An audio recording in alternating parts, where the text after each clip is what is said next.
Sorry to say, I'm still having problems with my pension and with Filmora. So today I'm doing this video about famous people I've met. It's just for something to do really, and some sort of fill-in. I need to do something, but because I don't have all the technology available to me normally, I'm just doing this on my phone. Scotty Cabjet here from retiring Disgracefully. Just having a lazy day today, sitting around the swimming pool. Not going to go out and do any videoing. Still got a problem with my laptop and with Filmora. So I'm doing this on my phone, but it's not easy to do. Well, not for me, it's not easy to do. I suppose if you're into technology, you could do it quite easy, but nah, not me. I thought today I would do a little video about me. Surprise, surprise.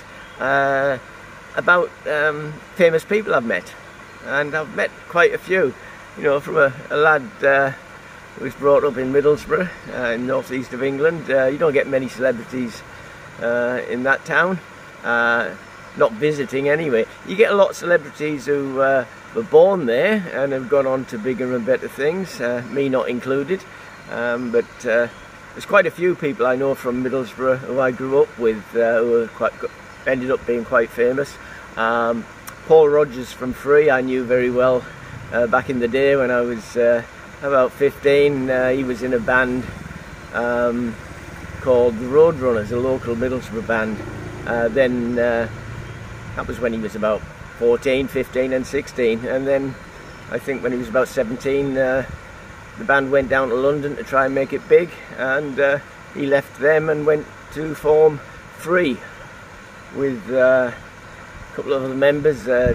Someone Kossoff, I can't really remember them actually, but great band.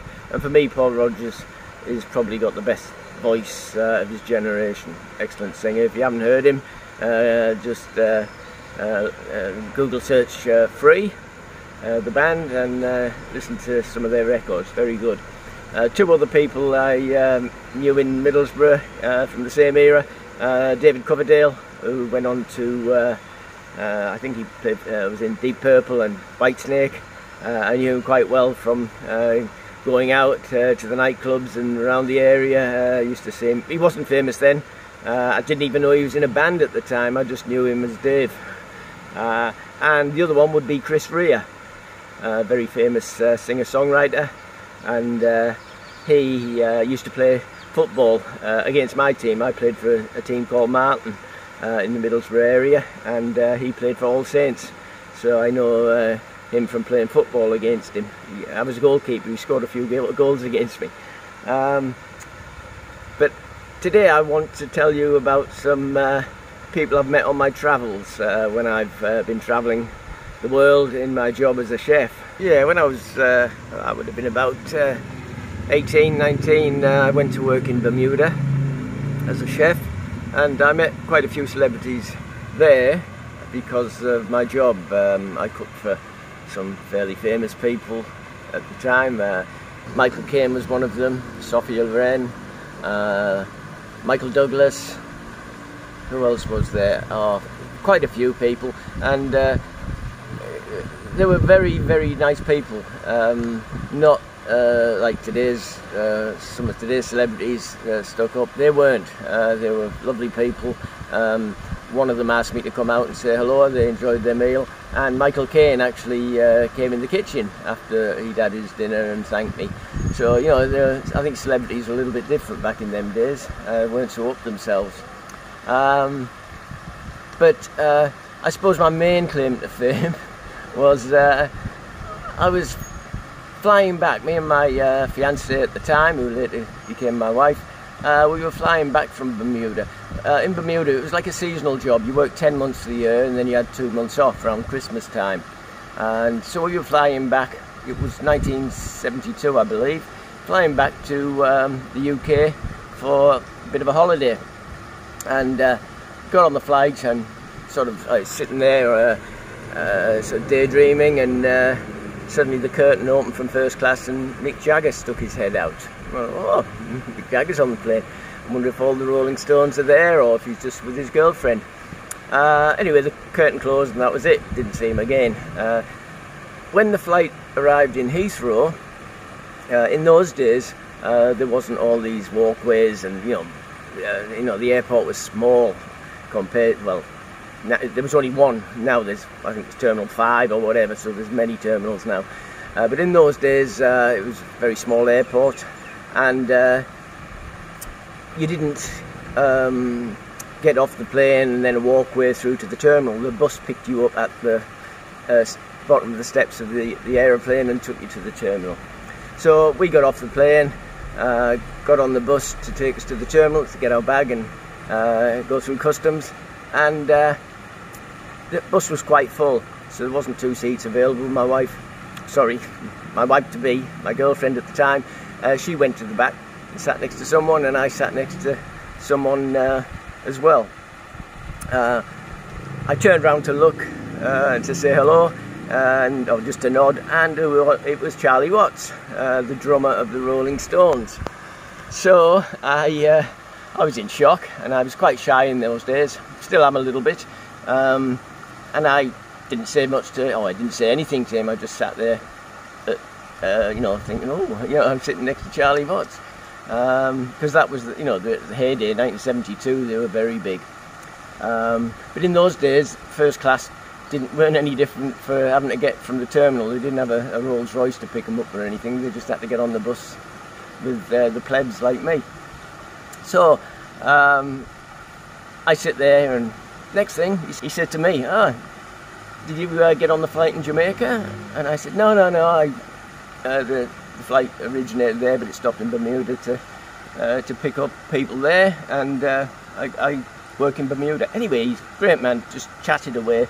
I suppose it took about 10-15 minutes before we got to the terminal, and he chatted away for about 15 minutes, and he was interested in me, of all things. He was saying, you know, oh, what you're doing in Bermuda, how did you get there, what's it like, you know, all these things, and, you know, asking about my life.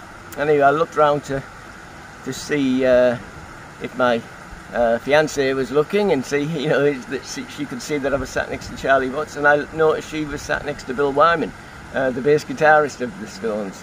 And then I looked further around the bus, and all the rest of the Rolling Stones were there as well, and a lot of long-haired men who must have been there, you know, the band's security and you know, helpers. I asked Charlie what they were doing in Jamaica, and he said, oh, they were recording an album, and it's to be called Goat's Head Soup. And I then said, oh, well, you know, that's great, you know, but why are you all sitting separate? You know, you're bandmates, you know, you're best friends. Why are you all sitting separate seats? Why you don't sit together? And he said, oh, we just had enough of each other. We've been in the studio sort of 18 hours a day recording, and then going back to the hotel, and you know, we're sick of each other. We just need some space. You know, a little bit of fighting as well, infighting in the band as you get.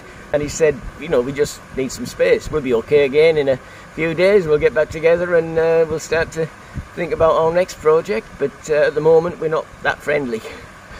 So that was about it with Charlie. Then we go, the bus pulled into the terminal, get off to get my bag.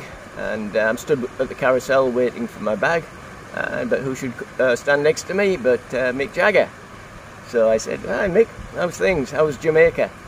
And he just looked at me like that and walked away.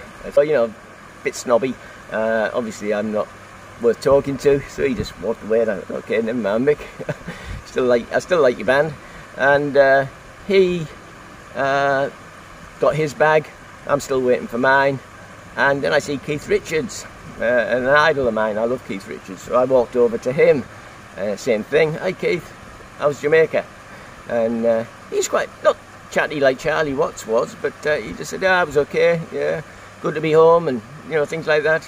Didn't ask me about myself. And then his bag came, and off he went. Then about, I'll just put this in as well. About you know, 30 years later.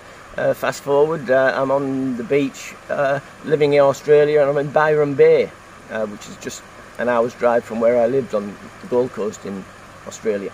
Me and my wife then were staying in a hotel at Byron Bay for a weekend, and I got up early, as I normally do, and I went and had a walk along the beach as the sun was coming up. And I see this man walking towards me, long grey hair, bandana around his head, and smoking a cigarette, and he's with a young lady. And as he got closer, I could see that it was Keith Richards. They'd been touring Australia at the time, doing one of their concert tour. And as he walked past, I said, "Are you going, Keith? Everything okay?" And he looked at me and said, yeah, thanks mate, how's things?" And I said, "Oh, you don't remember me, do you?" And he said, "No." I said, "Oh, 1972, Heathrow Airport. You were getting your bag, I was getting mine. You? How come you don't remember me?" And he laughed at that, and he just asked, what I'm doing here, and I told him that I was on weekend break, and I said, "Oh, I saw you're touring." I said, "I've been following you for years. I love the Rolling Stones." And he said, introduced me to his daughter. He said, "Oh, this is my daughter. She's come over while we're touring. We're spending some time together, in quality time." And I had a good old chat with Keith Richards. So yeah, that's my claim to fame. Known and met quite a few people, but only to talk to. I wouldn't call them best of friends, but still, nice experience to meet people who are your idols and have a little chat with them. Apart from Michael Caine and Sophia Loren, I've also met Clint Eastwood and Sean Connery in my travels. So thanks very much for all of you guys for bearing with me while I'm going through this difficult time. Promise I should be up and running again very soon as I can get all these problems out of the way. If you haven't already done so, please subscribe, push the thumbs up button. If you know of anyone who might want to watch my channel, please pass on the link to them. In the meantime, thanks so much, and I'll see you in the next video.